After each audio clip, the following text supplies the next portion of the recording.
Hello everyone, we are going to show you how to install Sub-GHz on Sub-GHz commands on your Flipper Zero. First, what you want to do is you want to look up Flipper Zero Sub-GHz GitHub. After you see that, you should see this one right here is the third result. Click on that. I want you to code. You need to download the zip file.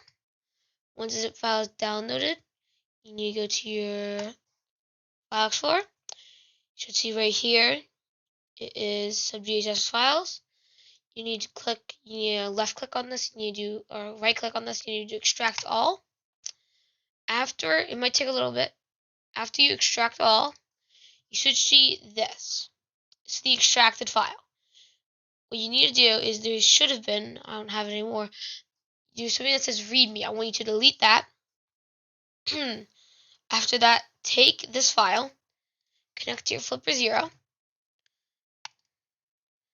go to wherever you want to put it. I recommend putting it in its respective file, Sub-GHz.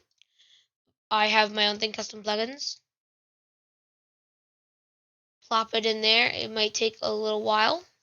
Once you insert it, it should be done then.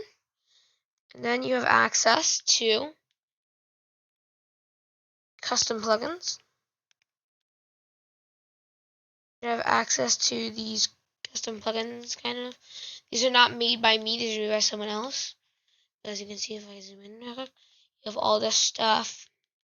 Use sprinklers, motion sensors, all this stuff. All this stuff. All this stuff.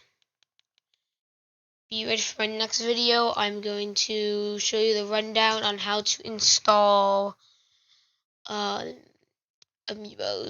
through NFC.